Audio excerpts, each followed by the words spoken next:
با نظرداشت بلندشوی حرارت هوا و پیشگیری از خوف و خطر سوختار در بازار و دیگر جایهای جمعیتی از جانب کارمندان قسم مستقل 29 حربی کننده شده خدمات دولتی آتش نشانی عاید به محافظت ناحیه یومن طبق نقشه چاره‌بینی‌های طرح‌ریزی شده کاربری کرده می شود.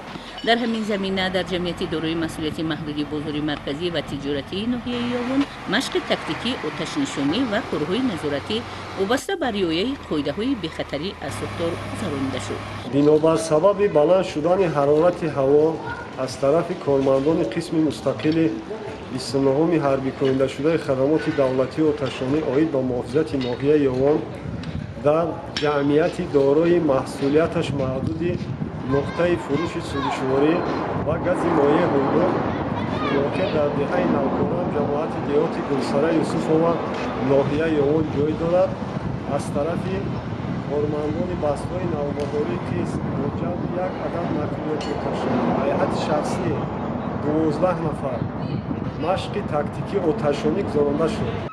طبق نقشه تحمیلی گویا در بازار مرکزی ناحیه سوختار به عمل می آید.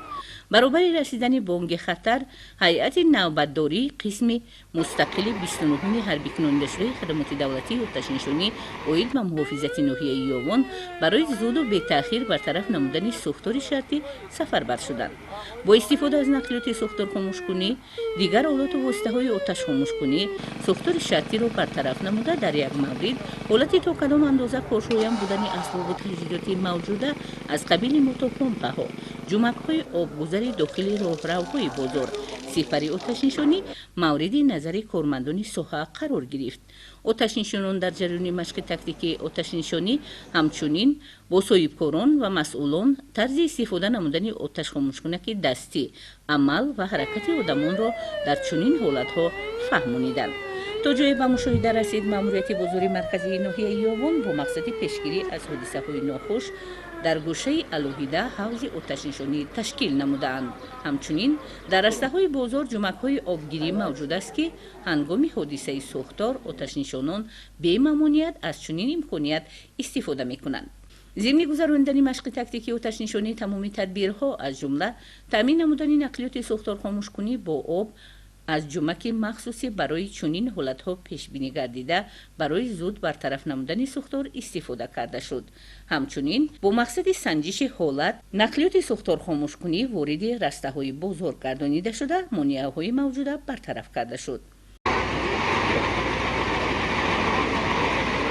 چنین مشق تکتیکی آتش نشانی همچنین در یکی از نقطه‌های فروش سوزشواری جماعت دیهاتی به نام گلسره یوسفova گذرانده شد. در دایر نمودن این عملیات آتش نشانان از لباس مخصوص محاربوی تجربه در این جاده اندوخته‌شان استفاده نموده سوختار شرطی را در مهلت پیش بینی شده برطرف ساختند.